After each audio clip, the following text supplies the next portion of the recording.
Hey guys, भास्पी academy पे आपका बहुत बहुत स्वागत है। मैं अभिज्ञान और आज हम बात करने वाले हैं ज्योग्राफी के एक मोस्ट इंपॉर्टेंट पार्ट भौतिक भूगोल यानी फिजिकल ज्योग्राफी के बारे में। दोस्तों, फिजिकल ज्योग्राफी का एक बहुत ही इंपॉर्टेंट और बड़ा टॉपिक है जिसके अंतर्गत हम लोग काफी सारे टॉपिक्स को क्लियर करते हैं। तो इसको क्लियर करने के लिए हमें काफी सारे वीडियोस करने हैं और उसे हम थ्योरी पार्ट्स के थ्रू कवर करेंगे। उन थ्योरी पार्ट्स के अंतर्गत हमें काफी सारे थ्योरीज को क्लियर करना है और उसके बाद हम लोग एमसीक्यू पार्ट्स को क्लियर करेंगे। तो चलिए शुरू करते हैं। आज का जो हमारा टॉपिक है उस टॉपिक में हम लोग देख लेते हैं कि ग्लोब एवं मानचित्र यानी ग्लोब एंड मैप्स की बात करने वाले हैं। अक्षांश एवं देशांतर मोस्ट इंपॉर्टेंट टॉपिक जिससे कि कई सारे क्वेश्चन बन के आते हैं, हर एग्जाम में लगभग देखे जाते हैं। लैटिट्यूड एंड लॉन्गिट्यूड लाइंस के बारे में, फिर भूमध्य रेखा क्या होती है, इक्वेटर क्या होता है, फिर उत्तरी गोलार्ध एवं दक्षिणी गोलार्ध के टॉपिक्स, उससे रिलेटेड पॉइंट्स को क्लियर करने वाले हैं। प्राइम मेरिडियन लाइन यानी प्रधान मध्याह्न रेखा के बारे में बात करेंगे और अंतर्राष्ट्रीय तिथि रेखा यानी वर्ल्ड टाइम जोन के बारे में भी डिस्कस करने वाले हैं। तो चलिए हम लोग इन टॉपिक्स को डिटेल वे में क्लियर करते हैं ताकि हमारे एग्जाम पॉइंट ऑफ व्यू से जो भी कोई क्वेश्चन आते हैं वो मिस ना हो। और इसके बाद हम लोग इसके एमसीक्यू सीरीज भी लगाएंगे ताकि हमारे सारे टॉपिक क्लियर हो जाए। तो चलिए शुरू करते हैं।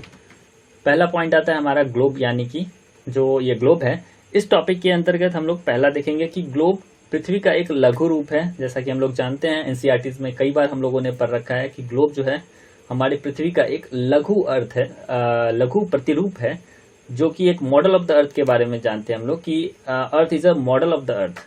कई बार हम लोगों ने इस चीज को पढ़ रखा है। तो अब ये ग्लोब जो है, इसकी जो ओरिजिन है, ये ओरिजिन कहाँ से हुआ, इस वर्ड का ओरिजिन कहाँ से हुआ है, इसकी उत्पत्ति कहाँ से हुई है, वो हम लोग देखते हैं। तो ये एक लैटिन वर्ड से आया है जिसका नाम है ग्लोबस, और ग्लोबस शब्द से हम लोग ग्लोब की उत्पत्ति देखते हैं जिसका अर्थ होता है गोलाकार, राउंड यानी स्फेरिकल शेप। यानी स्फेरिकल शेप की बात करते हैं, गोलाकार इसका अर्थ है, जो कि उठ के आया है ग्लोबस वर्ड से, जो कि एक लैटिन वर्ड है। क्लियर। अब ग्लोब जो है वो मेनली टू टाइप्स के होते हैं। ग्लोब जो है मेनली टू टाइप्स के होते हैं। पहला इसका भौमिक ग्लोब और दूसरा खगोलीय ग्लोब। भौमिक को हम लोग टेरेस्ट्रियल ग्लोब कहते हैं और खगोलीय को सेरेस्ट्रियल। तो अब टेरेस्ट्रियल एंड सेरेस्ट्रियल के टॉपिक्स को हम लोगों ने पहले प्रीवियस क्लासेस में कर रखा है कि टेरेस्ट्रियल मींस व्हाट, जो हमारे अर्थ से रिलेटेड सारी चीजें हैं, जो हमारे लैंड से रिलेटेड चीजें हैं, वो टेरेस्ट्रियल ग्लोब का एक हिस्सा है, जो कि एक सेंस देता है हमें। और सेरेस्ट्रियल यानी आकाशीय पिंड, खगोलीय पिंडों की बात हो जाती है जिसमें।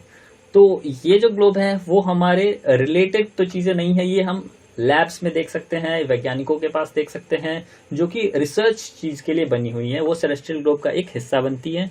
और टेरेस्ट्रियल ग्लोब जो कि हम डेली यूज में भी लाते हैं और कई जगह हम मार्केट्स वगैरह में भी और स्कूल वगैरह में भी देखते हैं, वो सारे भौमिक ग्लोब के रिलेटेड चीजें हैं। तो इतना क्लियर हो गया। तो अब हम लोग इससे आगे बढ़ते हैं। मार्टिन बेहम जो 15वीं शताब्दी में चल रही चीजों को क्लियर करते हैं, उन्होंने ग्लोब का आविष्कार किया और बहुत ही बड़ी उपलब्धि मानी गई थी जब ग्लोब का आविष्कार हुआ था। उस समय ये बात हो रही है कब की, तो 1492 ईस्वी की बात हो रही है, जब मार्टिन बेहम ने क्या किया था, ग्लोब का आविष्कार कर दिया था। अब ये ग्लोब का आविष्कार मार्टिन बेहम ने कैसे किया, तो ये एक जर्मन कपड़ा व्यापारी तो थे ही, साथ में एक बहुत ही सुप्रसिद्ध मानचित्रकार भी थे। मानचित्रकार होने के साथ साथ ये जर्मन कपड़ा व्यापारी भी थे।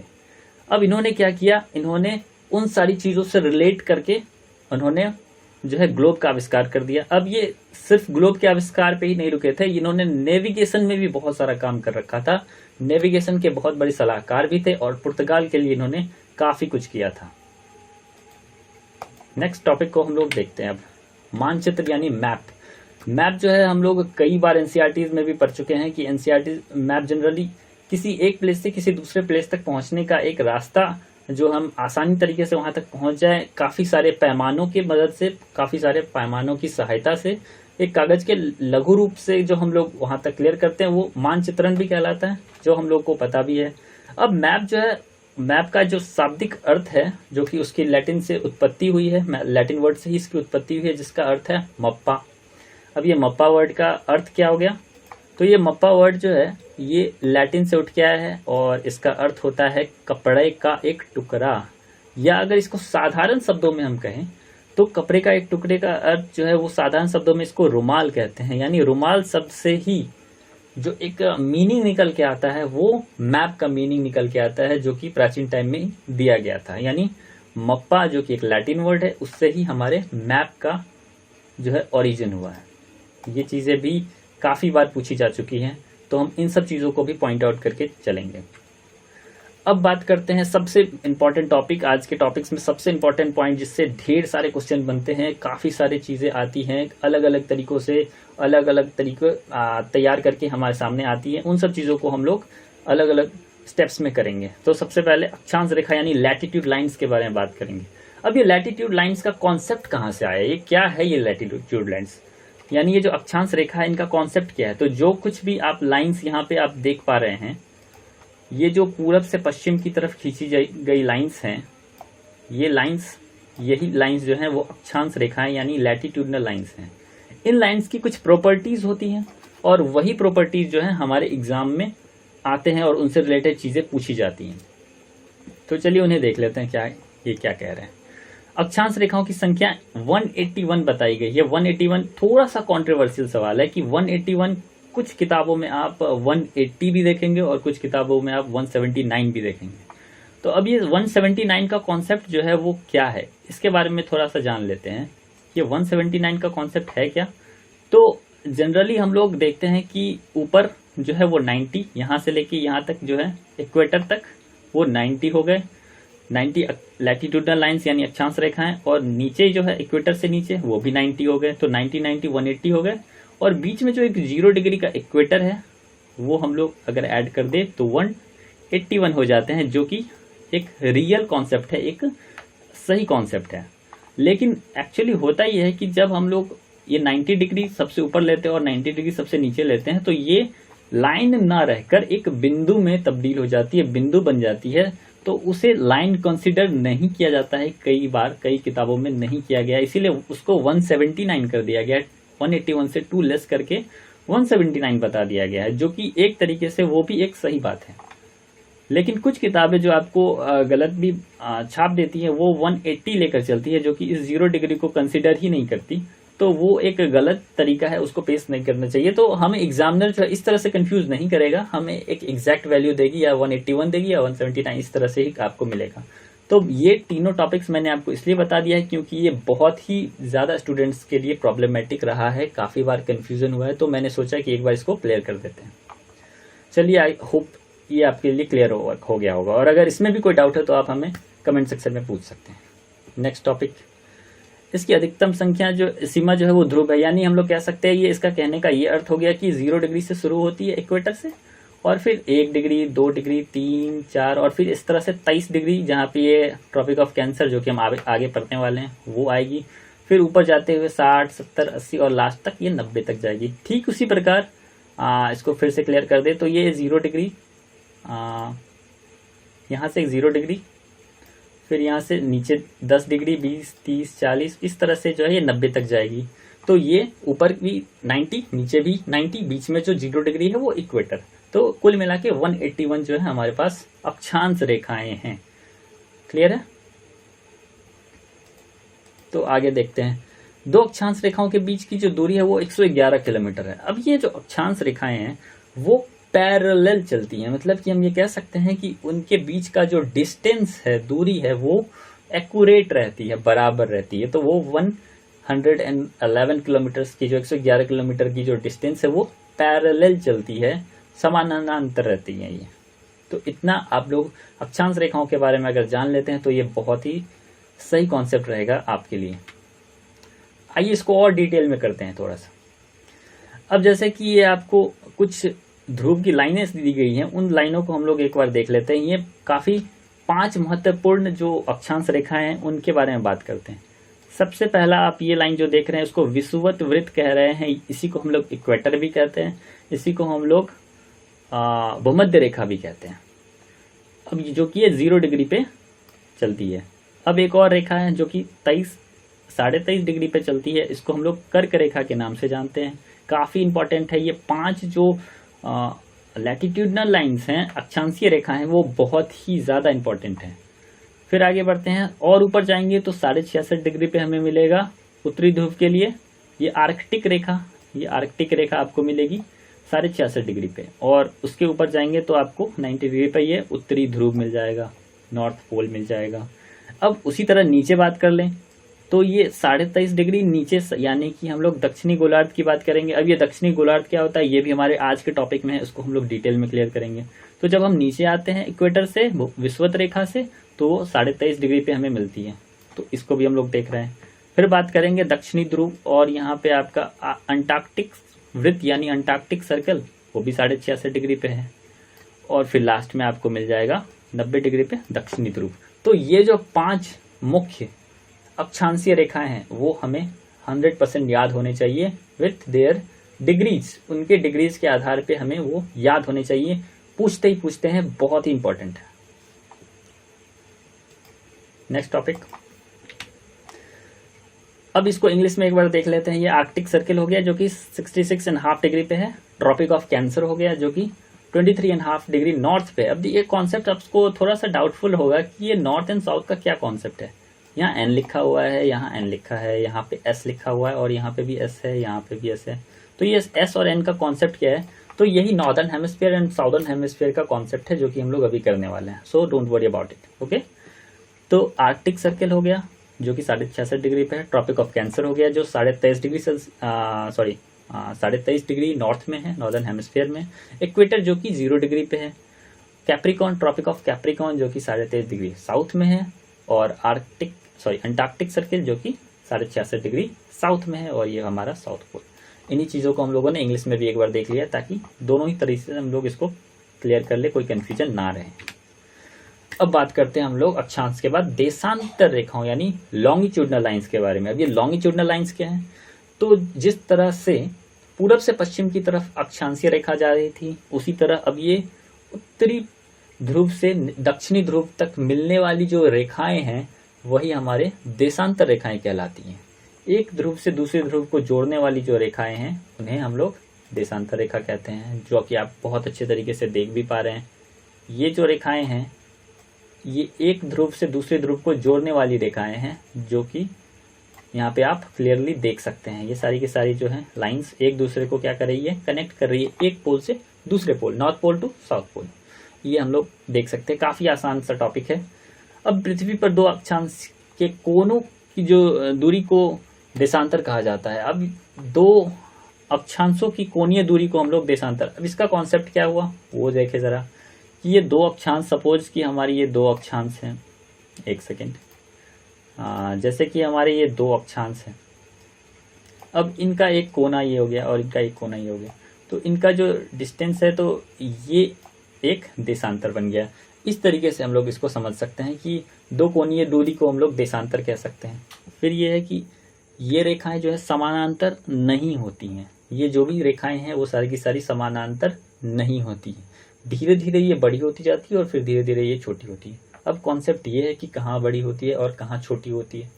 तो जब ये पोल्स की तरफ जाती हैं, जब ये ध्रुवों की तरफ जाती हैं, तब ये रेखाएं छोटी होने लगती हैं। इनके बीच का जो डिस्टेंस है वो कम होने लगता है।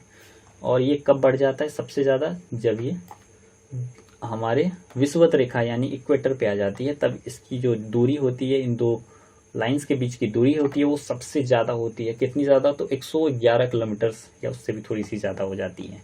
और जब ये पोल्स के पास आ जाती है तो बहुत ही ज़्यादा कम हो जाती है। यानी हम कह सकते हैं कि ये रेखाएं आपस में समानांतर नहीं है, they are not parallel lines. Okay, फिर बात करेंगे ये रेखाएं उत्तरी ध्रुव और दक्षिण ध्रुव के एक बिंदु पर आके मिल जाती हैं, जैसा कि अभी हम लोगों ने इसकी बात भी की है। ध्रुव से विषुवत रेखा की ओर बढ़ने पर देशांतरों के बीच की दूरी बढ़ती जाती है। हम लोगों ने इसके बारे में बात कर ली है। जैसे जैसे ये विषुवत रेखा की तरफ जाएगी, ये आपस में जो इसका डिस्टेंस है वो भी बढ़ता चला जाएगा। अब ग्रीनविच वेधशाला से गुजरने वाली रेखा को 0 डिग्री माना गया है। अब कुछ ना कुछ ऐसी रेखा होगी जो 0 होगी, क्योंकि अब इसकी टोटल जो है ये कितने हैं ये भी इंपॉर्टेंट है। तो ये टोटल 360 हैं। कितने हैं? 360 longitudinal lines are there in our globe, जो कि काल्पनिक तरीके से हम लोग देख सकते हैं, इमेजिनरी तरीके से देख सकते हैं। 360 रेखाएं। पहली बात मैं बता दूं, इन रेखाओं को हम लोगों ने कहीं भी जाके खींचा नहीं है। ये सारी की सारी रेखाएं काल्पनिक हैं, इमेजिनरी हैं। क्लियर है? किस लिए है? तो हमारी सहूलियत के लिए हैं, ताकि हम किसी भी एक जगह से दूसरी जगह को लोकेट कर पाएँ, हम लोग एक जगह से दूसरे जगह के स्थान को समझ पाएँ, उसके टाइम्स को समझ पाएँ, उसके लोकेशन को समझ पाएँ। इसलिए हम लोग इन इमेजिनरी लाइंस का सहारा लेते हैं ताकि हम लोग इतने वास्ट अर्थ पर जो है एक एक प्लेस को रीच कर पाएँ आसानी से। ठीक है, नेक्स्ट पॉइंट है हमारा, देखते हैं आगे। विषुवत रेखा पर इसके बीच की जो दूरी है वो अधिकतम होती है, जैसा कि मैंने बात किया था। कितनी है? तो 111.32 किलोमीटर्स, 111.32 किलोमीटर्स हो जाती है जब ये इक्वेटर के पास से गुजरती है। और जैसा कि मैंने अभी बताया कि 360 इसके टोटल होते हैं, टोटल लाइंस होते हैं 360। इसकी बाईं ओर की रेखा जो है पश्चिमी देशांतर बन जाती है और दाईं ओर की जो रेखा है वो पूर्वी देशांतर बन जाती है। यानी हम लोग कह सकते हैं कि हम लोग अगर इसे सपोज ये हमारी 0 डिग्री हो गई, तो इसके इस साइड जो दाईं साइड जाएंगे वो हमारा पूर्वी देशांतर कहलाएगा, और हम लोग जब इधर जाएंगे बाईं तरफ जाएंगे तो वो पश्चिमी देशांतर कहलाएगा, यानी वेस्टर्न लॉन्गिट्यूडनल लाइंस और ईस्टर्न लॉन्गिट्यूडनल लाइंस। तो लॉन्गिट्यूडनल लाइंस के साथ हमेशा ईस्ट और वेस्ट का ही ब्रैकेट लगेगा। जैसे हम लोगों ने लैटिट्यूडनल लाइंस की तरफ देखा था नॉर्थ और साउथ का, इस तरह इसमें ईस्ट और वेस्ट का बनेगा। क्लियर है? क्यों बनेगा? क्योंकि ये दाएं और बाएं की तरफ जाने वाली लाइंस हैं। ठीक है, जो हमारे भारत की तरफ आती है वो दाएं की तरफ आती है, 0 डिग्री से दाएं की तरफ जाती है, इसीलिए वो प्लस में देखते हैं हम लोग इसको, और जो बाएं की तरफ जाती है उसको माइनस की तरफ देखते हैं। उन सब टॉपिक्स को भी हम लोग अभी टाइम जोन में करेंगे। तो आगे देखते हैं। 0 डिग्री जो है 0 डिग्री देशांतर अंटार्कटिका के अतिरिक्त 8 देशों से गुजरती है। ये जो 0 डिग्री वाली लाइन है वो 0 डिग्री वाली लाइन जो है ग्रीनविच से होकर आगे जब बढ़ती है तो टोटल 8 देशों से होकर गुजरती है। कई बार ये MCQ पूछा जा चुका है, इसीलिए मैंने इसे इसमें पॉइंट आउट कर दिया। नेक्स्ट देख लेते हैं।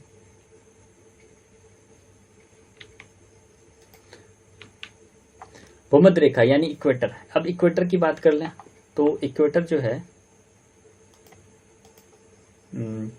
काफी बार हर एक टॉपिक पे ये आ गया। पृथ्वी को 2 बराबर भागों में बांटने वाली रेखा जो सेपरेट करती है अर्थ को 2 इक्वल पार्ट्स में, वही इक्वेटर कहलाती है, वही भूमध्य रेखा कहलाती है, वही विषुवत रेखा कहलाती है। सबके सब नाम एक है, कंफ्यूज होने की जरूरत नहीं है। अगर एग्जाम में विषुवत रेखा करके आ जाए तो भी हम समझ जाएंगे बात इक्वेटर की हो रही है। क्लियर है? अब पृथ्वी कई भागों में बांटा गया है। जो बीचों बीच बांटने वाली जो भूमध्य रेखा है वो हमारी इक्वेटर कहलाती है, भूमध्य रेखा कहलाती है। और ये कौन सी लाइन है? तो हम कह सकते हैं कि ये जो है लैटिट्यूडनल लाइन है, अक्षांश रेखा है, ना कि देशांतर रेखा। यह एक अक्षांश रेखा है और यह सबसे बड़ी अक्षांश रेखा है। तो इक्वेटर जो है वो एक सबसे बड़ी अक्षांश रेखा है, ये हम याद रखेंगे। भूमध्य रेखा पर स्थित स्थान गर्म होते हैं। जनरली जो ये प्लेस है वो प्लेस जो है बहुत ही ज्यादा गर्म प्लेस है। अब बोलोगे कि प्लेस जो है गर्म क्यों होता है इतना ज्यादा? तो जैसे हमें पता है कि जो हमारा अर्थ है वो 23.5 पे टिल्टेड है। अब 23.5 पे जब ये टिल्ट होके मूव करता है तो फिर जो इसका बीच वाला पार्ट है जो कि हमारा इक्वेटर है वो सन के फेस पे आ जाता है। तो सन से आने वाली जो रेज हैं उन रेज को ये डायरेक्ट झेलता है। तो गर्मी भी यहाँ बहुत तेज होती है और कई सारे रोग वगैरह भी आ जाते हैं, क्योंकि वो जो रेज होती है परावैंगनी अल्ट्रावायलेट रेज जो होती है कुछ हद तक यहाँ पे आती हैं, जो कि कई सारे स्किन डिजीज वगैरह भी होने का रीजन होता है। और ये काफी हॉट ह्यूमिड प्लेस है। अब बात करेंगे भूमध्य रेखा 14 देशों की सीमा से गुजरती है। ये जो भूमध्य रेखा है ये टोटल 14 देशों से होकर गुजरती है और काफी सारे महादेशों से होकर गुजरती है, वो भी हम देख रहे हैं। भूमध्य रेखा का दूसरा नाम जो है विषुवत रेखा है। कई बार हम लोगों ने इस पर बात कर लिया है। भूमध्य रेखा का दूसरा नाम विषुवत रेखा है। अब भूमध्य रेखा की लंबाई जो है वो 40,075 किलोमीटर है। ये मैंने पहले ही बताया कि सबसे बड़ी अक्षांशीय रेखा है और इसकी जो लंबाई है वो 40,075 किलोमीटर है, जो कि MCQs में देखा गया है कई बार क्वेश्चंस में। नेक्स्ट टॉपिक है हमारा उत्तरी गोलार्ध एवं दक्षिणी गोलार्ध, नॉर्दर्न एंड साउदर्न हेमिस्फीयर। अब ये जो नॉर्दर्न हेमिस्फीयर है और साउदर्न हेमिस्फीयर है इसका क्या कॉन्सेप्ट है? तो जैसे कि हम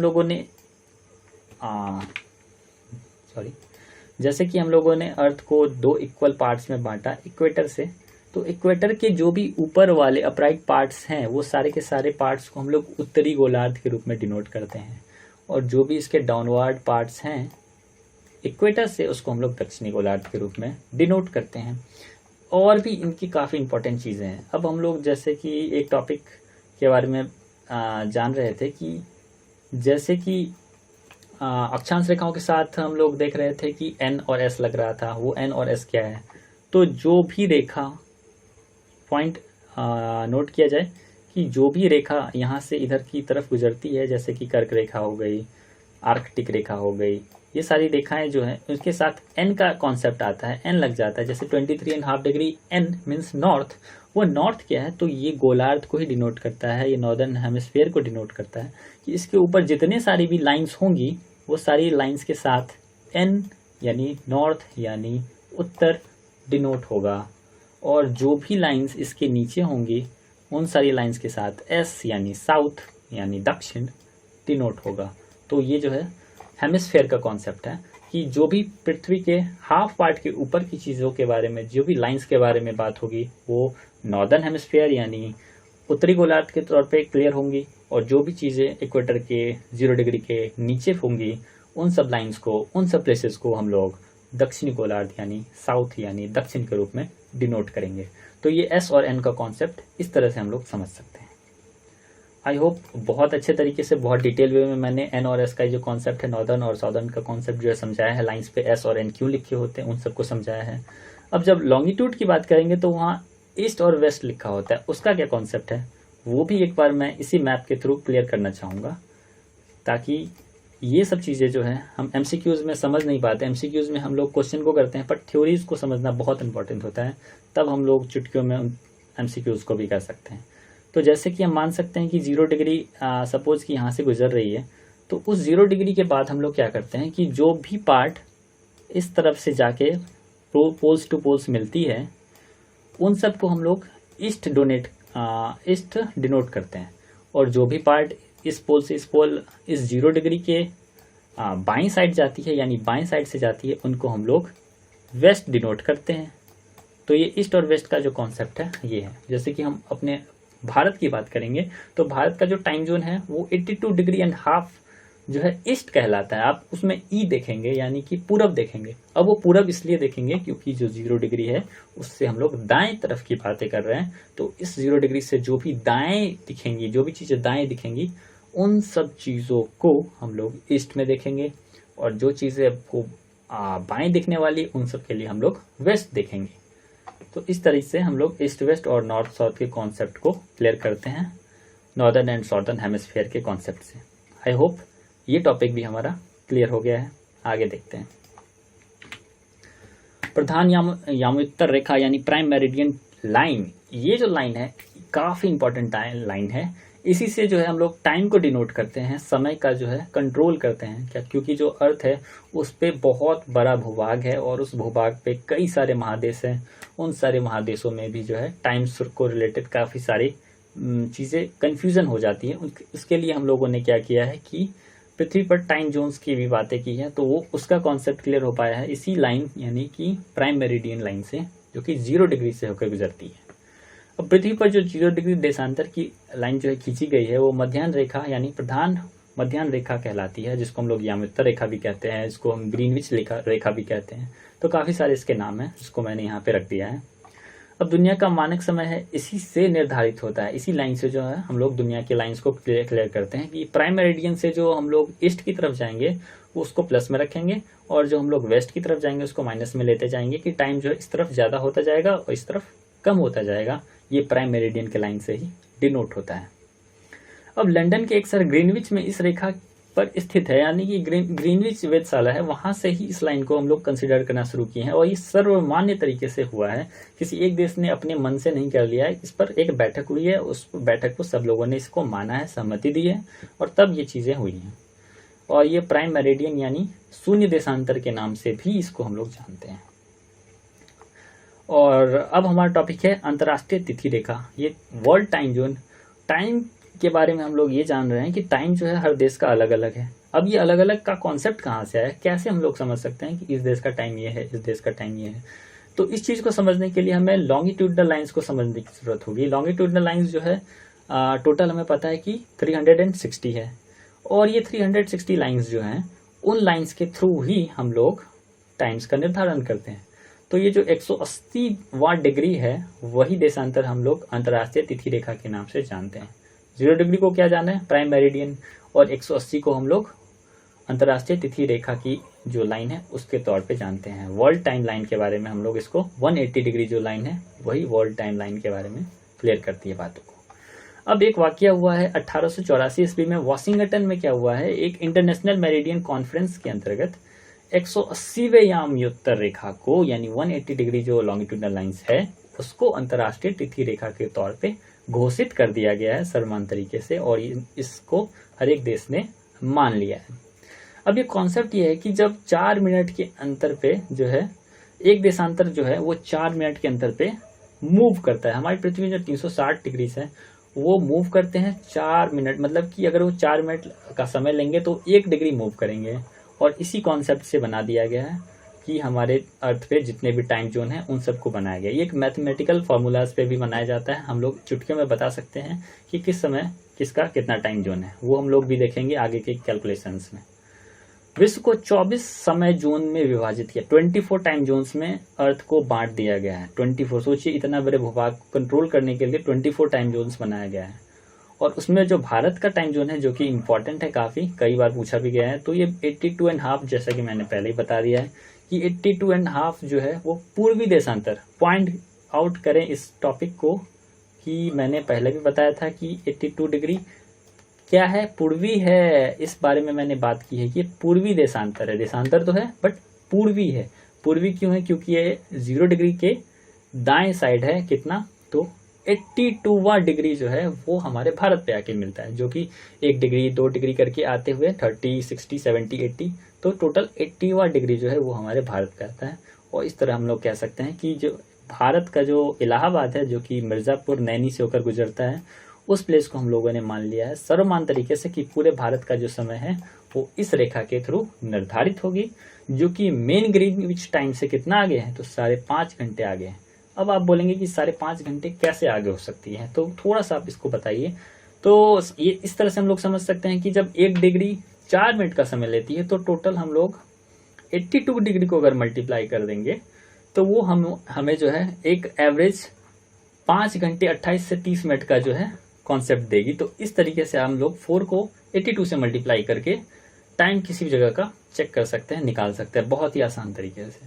तो इस तरीके से हम लोग टाइम जोन्स को भी कर लेंगे, और इसके बाद वाले आने वाले टॉपिक पे हम लोग कुछ MCQ लगा लेंगे, ताकि इससे काफ़ी सारी चीज़ें जुड़ी हुई हैं, और उन सब चीज़ों को हम लोग अगर MCQ के थ्रू कर लेंगे तो हम काफ़ी सारी चीज़ों को कवर करेंगे और हमारे एग्जाम में अच्छे खासे पॉइंट बनेंगे। इन टॉपिक से रिलेटेड एक भी क्वेश्चन मिस नहीं होगा। तो आगे की चीज़ों को देखने के लिए हम बने रहिए, और अगर इसके आगे अगर टॉपिक में कुछ डाउट है तो आप हमें बताएं, फिर हम लोग इस पर बात करेंगे। अंतर्राष्ट्रीय तिथि रेखा, इसको भी हम लोग ले लेते हैं। थोड़ा सा टॉपिक ये है कि अंतर्राष्ट्रीय तिथि रेखा को हम लोग देख सकते हैं कि कुछ देश ऐसे भी हैं जो इतने बड़े हैं कि एक तिथि रेखा से उनका काम ही नहीं चलता। अब एक तिथि रेखा से उनका काम नहीं चल रहा, जैसे कि रसिया हो गया, ये देख सकते हैं, ये रूस, ये जो रूस है ये एक तिथि रेखा से इनका काम नहीं चलता, 10 से ज़्यादा तिथि रेखाएं इनके इस देश में है। फ्रांस में भी 8-10 से ज़्यादा हैं। अंटार्कटिका, उसमें भी 8-10 हैं। तो ये सारे देश हैं जिसमें एक से ज़्यादा टाइम जोन्स बनाए गए हैं। जो सबसे पहले आप ये देखिए कि 0 डिग्री जो कि यहाँ से ग्रीनविच से गुजर रही है। इस 0 डिग्री के बाद हम लोग देखेंगे कि किस तरह से टाइम जोन आगे बढ़ा है। ये जो है वो ईस्ट में बढ़ रहा है। हम लोग जो भी यहाँ पे लाइंस होंगी उनको हम लोग 30 डिग्री, 40 डिग्री, 50 डिग्री ईस्ट बोलेंगे। जैसे हमारा इंडिया 82 डिग्री ईस्ट बोलेंगे, इस तरह से बांग्लादेश 90 डिग्री के आसपास ईस्ट बोलेंगे, 100 के आसपास जाएगा ये। और फिर इधर देखेंगे तो इधर वेस्ट हो जाएगा, 10 डिग्री, 20 डिग्री, 30, 40, और ये वेस्ट की तरह डिनोट होगा। इस तरह से हम लोग टाइम जोन्स को क्लियर करते हैं। और इसके अलावा कोई भी टॉपिक कोई भी प्रॉब्लम हो तो फिर हमें बताएं, लाइक करें, कमेंट करें, और एनी डाउट हो तो हम लोग इस टॉपिक को और अच्छे से क्लियर करेंगे। तब तक के लिए धन्यवाद।